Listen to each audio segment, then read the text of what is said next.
My name is Trae Price. We are the Timewasters. I am sitting here with Mr. Garth Varley, and we are talking about Death Note and adaptations.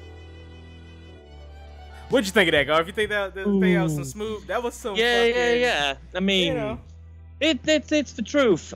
The worst thing is that the Death Note adaptation, it makes me feel bad that it's one in particular that we have to discuss, because when I first heard the announcement, I was like, okay, this has promise, but then more and more stuff got released about it, and like, I'll be honest and clear, change the race of characters, whatever, adaptation is adaptation, do what you need to do to make stuff work, that's fine, but the creative changes that I saw coming in production just slowly decreased my passion for the project as a whole. There we go. That is very true.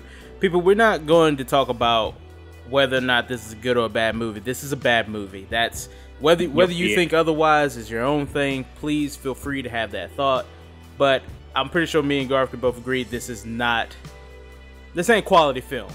So it's I would say that it's not quality dependent on the audience. If you have not seen Death Note or you haven't read the manga, then as far as I'm concerned, it may very well be a decent film to just turn your brain off, eat some popcorn, spend an hour and a half of your life just watching something. In that merit, perhaps it's entertaining, but if you are someone who has seen the original material and then seen the movie, I cannot recommend it under any circumstances. There you go. What we're here to talk about today, though, is the nature of why it may be bad, or for, like Garth said, a particular audience, why it may not be your favorite thing. And that is the nature of the adaptation. This, in my mind, Garth, and I don't know how you feel, I want to ask you about how you feel, what depicts a good adaptation for you. But for me, and this is going to sound very fanboyish, so just whatever, but I think the Marvel films are a good tenet of adaptation. Where you take the story, you take the source material, you take it piecemeal, you make it into its own thing while still having the heart of the source material. I believe that in and of itself makes a good adaptation. Take the Captain America Winter Soldier line. If you go back and read Ed Brubaker's Winter Soldier, these two things are not the same whatsoever. I mean, the comic book has Red Skull in it, there's hypnotism involved, and while there is hypnotism involved in the movie, this is by a fat dude with an orange beard. You know, these are two separate things, but it gets so much of the heart right. What do you? What is your? Yeah, like I would say that I completely agree with what you're trying to say there. The important thing that people need to realize with adaptation is that it is not a scene-for-scene recreation. It is adapting whatever the medium is, be it Sin City. Well, yeah. Ooh, excuse me. I apologize. Watchmen, my man. Watchmen. Watchmen. Yeah. Like adaptation is at its core taking source material, be it a book, be it a game or anime or a TV series or whatever. It's taking the core of that and then creating something new with it. It does not detract from the fact that the original material still exists. Now, most of the time, when I take this into consideration, I can accept most adaptations as fine, this doesn't harm the source material, I can still go back and read Watchmen, I can still go back and, I can still go back and see the source material.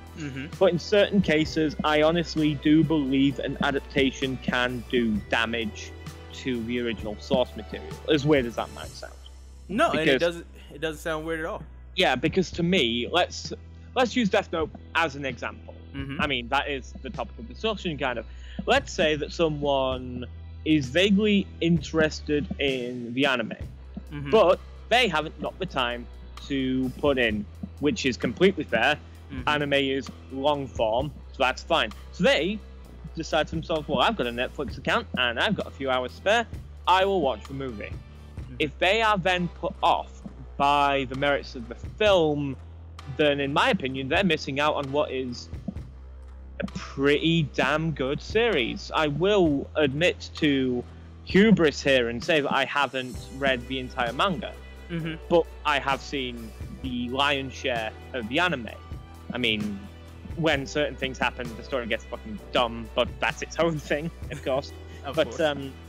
As a general rule, Death Note is fantastic, and it's certainly something that I could recommend to people, even if they're only just getting into anime recently because of stuff like My Hero Academia.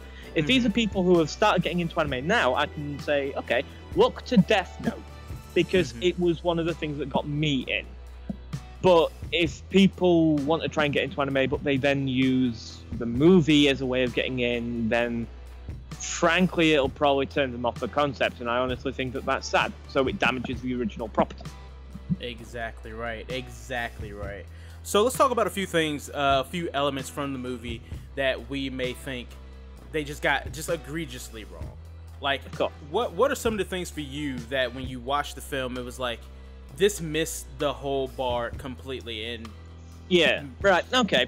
Obviously, thankfully, I still have the notes from when I did my own little written review of it. The film is not fresh in my mind. I will grant you that now. It has been about a week since I watched it. However, I can summarize one of the characters with the first line of my written review. Oh, yeah, please. I get it, movie. Bitchy teenage cheerleader. Mia. That entire character. In fact, that's the cornerstone of my primary complaint about the film.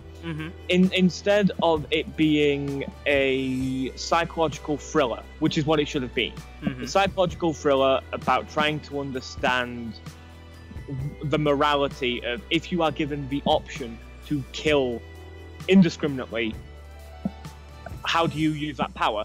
That was what the core dynamic of Death Note was.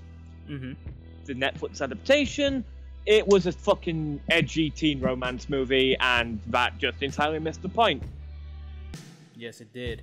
And there's an interesting thing, because you talk about the character of Mia, and honestly, see, this is where I think. I think that with Mia's character, there was that first act where I just hated everything about her. She was everything about a female trope in a movie, to where she is just there to be the romantic subtext for our main lead, to where she is the sexual catalyst for him, the sexual motivation for him to do what he needs to do, and it was egregious. But there's a second act twist to where she actually becomes more of the Light Yagami than Light Turner seems to be. Yes, definitely. And honestly, okay, so the movie, people, and there are going to be heavy spoilers for the movie. If you haven't seen the movie, count yourself lucky. If you want to see the movie and be unspoiled, please go do so. It's on Netflix. You can do that if you have it, or torrent. Yeah, I was just fucking say torrent it, because it doesn't deserve it. Whatever. But the original series is also on Netflix, if I recall correctly. So just go watch that. just skip the 2017. Just go ahead and boom, push play on the anime. Especially they took the chip scene out.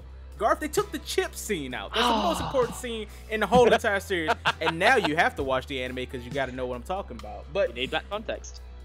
The movie, Light Turner doesn't become Light Yagami till the end of the movie.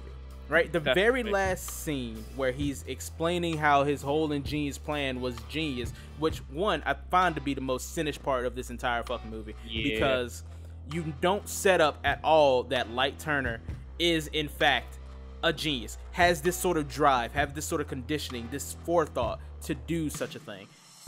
When, in fact, you set that up for Mia. If this movie had ended with her getting the Death Note and joining with Ryuk, that would have been one, a ballsy move, two, very creative, three, made it 15% better than what we got. Yeah, I agree. That would have made the ending a lot more satisfying, because again, looking back at my notes, I certainly remember that when all of that shit was happening, my response was, and Light explains everything away, however, that is still dumb.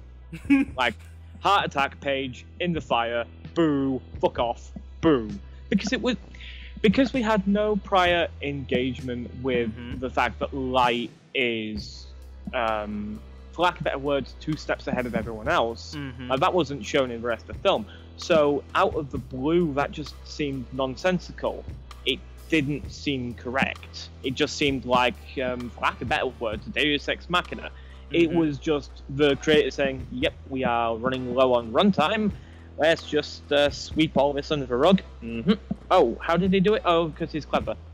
That's it. If you want to say that, that is perfectly fine. The original series did that beautifully. But they did that because they did it over the entire series, not just shoving it in the last 20 fucking minutes.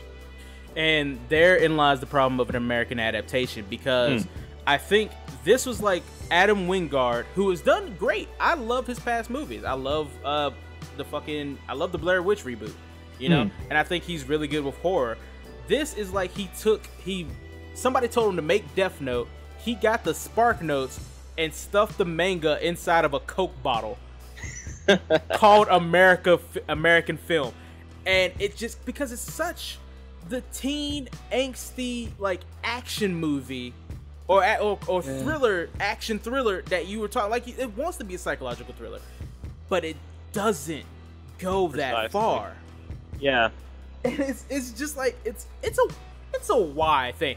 There's so many scenes where you just ask why is this happening? And honestly, in that I don't know, for me that is the main problem with this movie. Why so I'm gonna give credit where credit due. I was talking to my roommates about this, and one of my roommates, Mr. Andrew Case, was talking. He was saying, did you notice L? And I was like, yeah, I noticed L. Lakeith Stanfield from Get Out fame, very good actor. I think he did good. I agree. L. Certainly. But just that little asterisk is missing the soul of L. If you go back and look at L in the manga and the anime, he's disheveled. He's pale as hell. Why? Because he doesn't leave. He doesn't leave his home. He stays and he immerses himself in his deductive reasoning, in his chase of the killer. This dude looked like a Seattle hipster that just decides not to wear shoes sometimes and has this little quirk of jumping on chairs. He was a great actor, but they still missed the soul of the character. Yes, I agree. In fact, just as an aside there, as just missing part of the character and perhaps part of the story as a whole, the reveal of L revealing himself to Light and saying, try to kill me. Obviously, it was done differently in the adaptation to how it was done in the original work. In the original work, L put out someone who said, I am L, this is my name, kill me, as a way of trying to make a more impactful way of saying, oh, so now I know that you can kill so long as you can see them and you know their name. A brilliant scene. That was brilliant. I still watch that scene on occasion just because it's fantastic. And I know that they tried to do that in the adaptation, and fair credit to them, that scene was still good. But it could have been much better if they actually went the path of the original. Exactly. That's exactly right. So that's pretty much all I have, and I do want to keep this in 15 minutes, and I think we did good with what we got so far, people. That's because I hope you learned a lesson that when you watch other adaptations, that this is what we talk about when we talk about good adaptations and bad adaptations, and hopefully it explains what a lot of people's major problems with this Death Note movie is. Garth, you have anything else you want to say? No, other than really, if you haven't seen the original or if you haven't read the manga, at least try. In the movie, there is the core of an amazing story that they did try to tell. They didn't do it well, but they did try. There is effort that can be seen. Willem Dafoe's voice acting, fantastic. The actor L, fantastic. Even Light, I'm not the hugest fan of Nat Wolff, but his acting was still pretty damn spot on.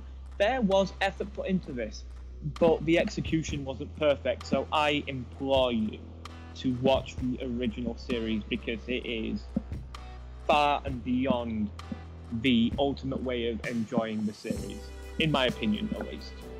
There it is. So, if you are watching this, which I hope you are, if you're just listening to this while you're washing dishes, turn around. There might be visuals. You might get to see our lovely faces, probably not. Anyway, subscribe, like, comment. Tell us what you think about the adaptations. Tell us what you think of good adaptations. Tell us things that we should watch or see or talk about. We'd love to do that. Hit us up timewasters07@gmail.com. That is TIMEWSTERZ07@gmail.com. And hit us up on the social medias. Talk to us. We ain't got lives. I'm sitting here looking at cards right now. What am I doing? Tell me about it. See you later. Tell them bye, Garth. Nothing to tell. I understand the same way. We out.